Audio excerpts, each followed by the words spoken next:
Hello সবাইকে, welcome to Albert physics পাঠশালা। তো আগের দিন আমরা দুটো সূত্র শিখেছিলাম, ভেক্টর যোগের ত্রিভুজ সূত্র এবং ভেক্টর যোগের সামান্তরিক সূত্র। এই দুটো সূত্র কি হয়েছিল, যখন দুটি ভেক্টর দেওয়া থাকবে তখন আমরা এই দুটি সূত্র কাজে লাগাতে পারবো। যখন আমাদেরকে দেওয়া থাকবে দুই বা ততোধিক বা দুইয়ের থেকে বেশি তিনটি চারটি ভেক্টর দেওয়া থাকবে, তখন আমরা কিভাবে যোগ করব?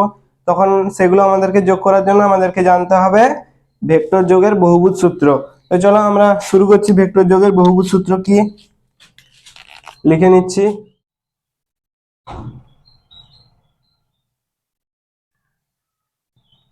বহুভুজ সূত্র, ঠিক আছে। বহুভুজ সূত্র কি? তো চলো আমরা একটু ছবি আঁকি, তারপর বোঝাচ্ছি।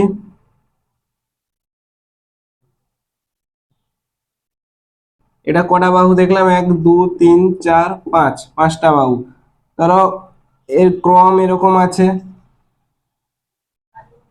ঠিক আছে। চলো এর থেকে কি বোঝা যাচ্ছে দেখো, নাম দিয়ে দিচ্ছি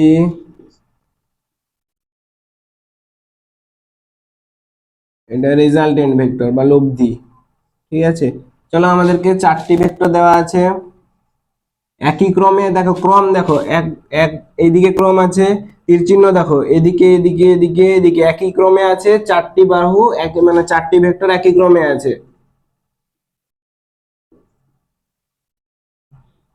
ওকে।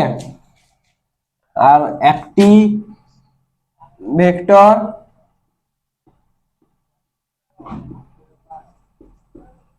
অপোজিট অর্ডারে আছে। এই চারটি ভেক্টর কি কি? A vector, B vector, C vector, D vector, আর একটি কি আর ভেক্টর, ঠিক আছে। এবার দেখো, এবারে বহুভুজ সূত্র কি বলছে? কোন বহুভুজের একই ক্রমে গৃহীত দুই দুই হবে না, দুইয়ের থেকে বেশি কতগুলি বাহু যদি একই ক্রমে গৃহীত কতগুলি বাহু যদি কতগুলি ভেক্টরের মান ও দিক নির্দেশ করে, তবে বিপরীত ক্রমে গৃহীত বাহুটি ওই মানে প্রিভিয়াস যে ভেক্টর গুলো ওদের লব্ধিকে প্রকাশ করবে। কি বললাম? এখানে যেরকম দেখো, A vector, B vector, C vector, D vector একই ক্রমে গৃহীত হয়েছে এবং এর লব্ধি আর যেটা বিপরীত ক্রমে গৃহীত হয়েছে, এই আরটা প্রকাশ করবে এদের লব্ধি। এই যে প্রিভিয়াস ভেক্টর গুলো, এগুলোর লব্ধি প্রকাশ করবে, এটাই বহুভুজ সূত্র। চলো আমরা প্রমাণ করব বহুভুজ সূত্র কিরকম আসছে। মুখে তো বললাম যে লব্ধি প্রকাশ করবে, এরপর আমরা প্রমাণ করে দেখাবো। প্রমাণ করার জন্য আমাদেরকে ড্র করতে হবে একটু। এখানে একটা ত্রিভুজ ড্র করলাম, ঠিক আছে।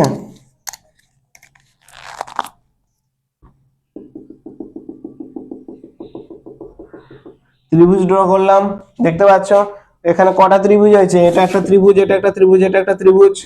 তো চলো দেখো, আমরা ত্রিভুজ সূত্র থেকে জেনেছিলাম দুটো ভেক্টর।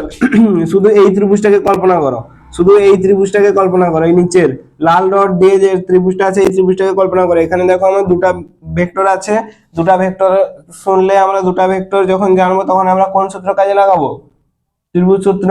এখানে হেড টেল না টেল হেড কাজে লাগবে বা টেল টেল কাজে লাগবে? কোন সূত্র কাজে লাগবে? মানে সামান্তরিক সূত্র কাজে লাগবে না ত্রিভুজ সূত্র কাজে লাগবে? দেখো এটা টেল, এটা হেড, এটা টেল, এটা হেড, ঠিক আছে। মানে এই পোর্শনটা দেখো হেড টেল হয়ে গেছে, মানে এটা ত্রিভুজ সূত্র কাজে লাগবে। আমি আগে পড়িয়েছি, দেখে নিবে সব ভিডিও, ঠিক আছে। তো চলো এখানে ত্রিভুজ সূত্র কাজে লাগছে, মানে একই ত্রিভুজ সূত্র কি ছিল? একই ক্রমে গৃহীত দুটি বাহু যদি দুটি ভেক্টরের মান ও দিক নির্দেশ করে, তবে বিপরীত ক্রমে গৃহীত বাহুটি ওদের লব্ধির মানকে প্রকাশ করবে। তো এটা একই ক্রমে আছে, তো আমাদেরকে ক্রম অন্য করতে হবে। দেখো আলটিমেট দেখো এটা দাঁড়ালো, তো এটাকে নাম দিলাম R1। তো হলো এটা R1 হলো। ঠিক একই ভাবে দেখো এই ত্রিভুজটা থেকে আমরা কি কি লিখতে পারি? R1 ভেক্টর সমান A vector plus B vector, না হয়েছে? ও সরি, এটা নাম দেওয়া হয়নি, ও নাম দিয়ে দিচ্ছি, O A B C D, ঠিক আছে। তো এটা এই দাঁড়ালো O A vector plus A B vector, ঠিক আছে হলো। এটা R1 থেকে জানা গেল। তো দেখো আবার দেখো, এই ত্রিভুজটা মুছে দাও, নিচেরটা মুছে দাও, নিচেরটা জানতে হবে না, এই যে উপরেরটা এইটা, ঠিক আছে। এইটা দেখো, এরপর দেখো এই ত্রিভুজটা, এই যে এই ত্রিভুজটা, এই ত্রিভুজটা, ঠিক আছে, এই ত্রিভুজটা, এই যে এই ত্রিভুজটা, এই ত্রিভুজটা দেখো, এর থেকে কি জানা যাবে? তো এটাও দেখো, এটা ত্রিভুজ কল্পনা হয়েছে, এইদিকে R1 এর ক্রম আর সি এর ক্রম একই, তো আমাকে কি করতে হবে, এর ক্রম এটা বের করতে হবে, মানে ত্রিভুজ সূত্র থেকে আমরা জেনেছি। তো এটাকে নাম দিলাম R2। এবারে R2 সমান কি লিখতে পারি, উপরে ত্রিভুজ দেখে R1 vector plus C vector, না মানে O B vector plus BC vector, না? ঠিক আছে, হলো। এরপর দেখো ফাইনালি আর, এবারে এই দুটো ত্রিভুজ মুছে দাও, এবারে এই ফাইনালি এই ত্রিভুজটা, এই ত্রিভুজটাকে আমরা কি লিখতে পারি, আর ভেক্টর সমান কি লিখতে পারি, R2 vector plus CD vector, না মানে ওসি ভেক্টর প্লাস, সরি এখানে ডি ভেক্টর হবে,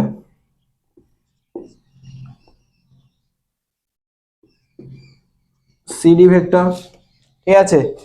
এরপর দেখো মান বসাবো, ফাইনালি আর ভেক্টর আমার বের করতে হবে, আর ভেক্টর সমান কি, আর ভেক্টর সমান কি, R2 প্লাস ডি ভেক্টর, না R2 প্লাস ডি ভেক্টর, না R2 মানে কি, R2 মানে R1 প্লাস সি ভেক্টর, না R1 vector plus C vector, না আর এদিকে ডি ভেক্টর। তো চলো R1 ভেক্টর কি, R1 ভেক্টর এখানে মান জানি A vector plus B vector, A vector plus B vector, ঠিক আছে, আর বাদ বাকি সি ভেক্টর এবং D vector, C vector plus D vector, হলো। ফাইনালি কি লিখতে পারি, আর ভেক্টর সমান A vector plus B vector plus C vector plus D vector, হয়েছে। এই তো কথায় প্রকাশ করলাম, টোটাল আরটা, এগুলো সবগুলো লব্ধি প্রকাশ করছে, দেখো এটাই তো সূত্র, হলো, ঠিক আছে। চলো এখান থেকে আবার আমরা কি লিখতে পারি,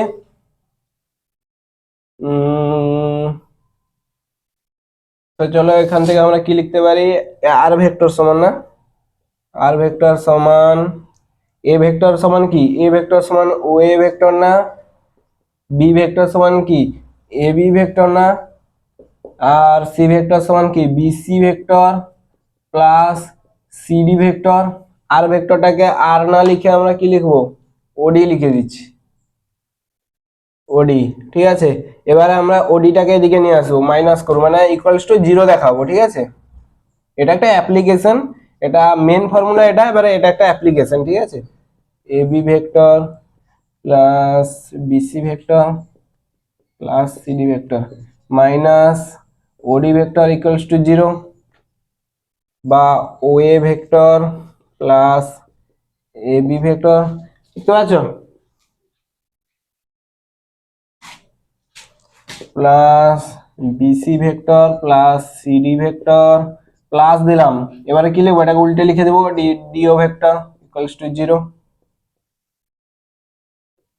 ডিও ভেক্টর। এবারে এর থেকে কি বোঝা যাচ্ছে, ও এই দেখো একই ক্রমে আছে, এ বি কি আছে, ইকুয়ালস টু 0 কখন হবে, ইকুয়ালস টু 0 কখন হবে, বুঝতে পারছো কিছু? দেখো বলে দিচ্ছি, ও এ একই ক্রমে আছে, এ বিও একই ক্রমে আছে, বিসিও দেখো একই ক্রমে আছে, সিডিও একই ক্রমে আছে, আর দেখো ডিও, ডিও যদি একই ক্রমে থাকে, এখানে ওডি নেই, ওডি ছিল বলে এখানে হচ্ছে এটা ইকুয়ালস টু আসছিল, ঠিক আছে, আর ইকুয়ালস টু 0 হতো না, এ শুধু ওডির সঙ্গে ইকুয়ালস টু আসতো, আর যদি ডিও করে দিই মানে একই ক্রম, সবগুলো একই ক্রম হয়, তাহলে ইকুয়ালস টু 0 হবে, হলো। এটা একটা অ্যাপ্লিকেশন, দেখে নাও,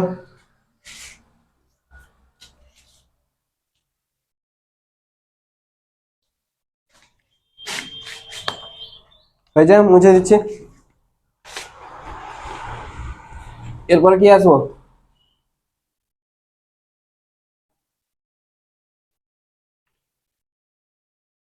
এরপর আসবো নাল ভেক্টর বা শূন্য ভেক্টর, ঠিক আছে।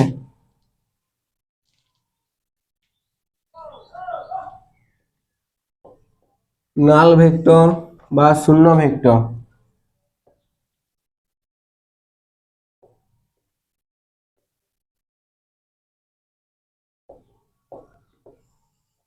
নাল ভেক্টর বা শূন্য ভেক্টর।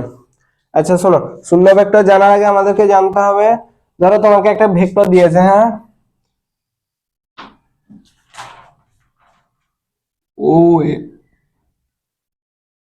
এই পয়েন্ট থেকে এই পয়েন্ট ডিরেকশনের দিকে, ঠিক আছে, ওটা কি ইনিশিয়াল পয়েন্ট?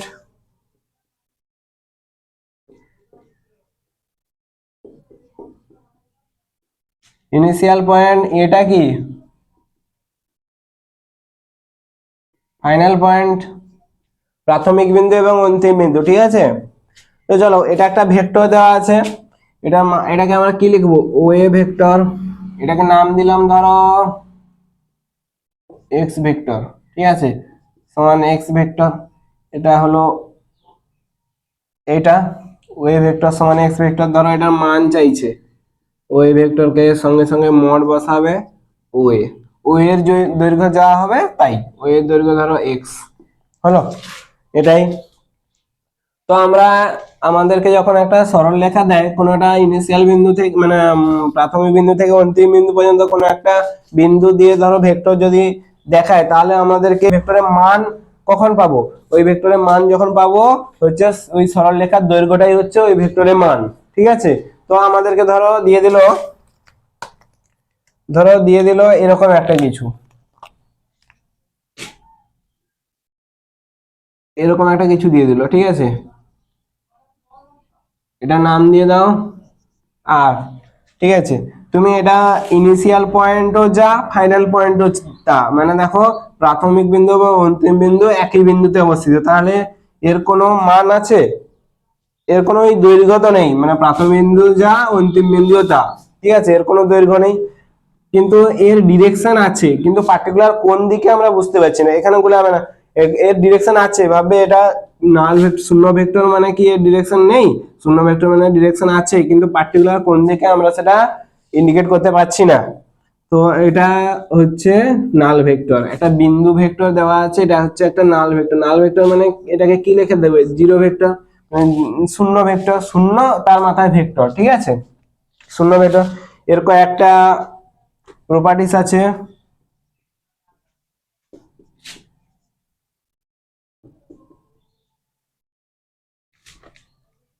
মুছে দিচ্ছি।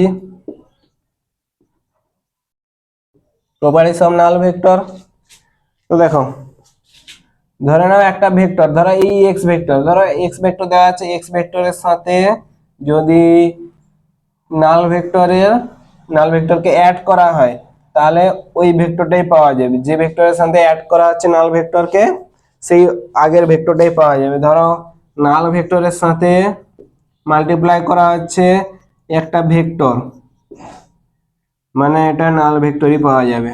ধরো একটা ভেক্টর আছে, নাল ভেক্টর দিয়ে তাকে মাল্টিপ্লাই করা হচ্ছে, তাহলেও নাল ভেক্টর পাওয়া যাবে, ঠিক আছে, তাই অ্যাপ্লিকেশন হয়েছে, মুছে দিচ্ছি।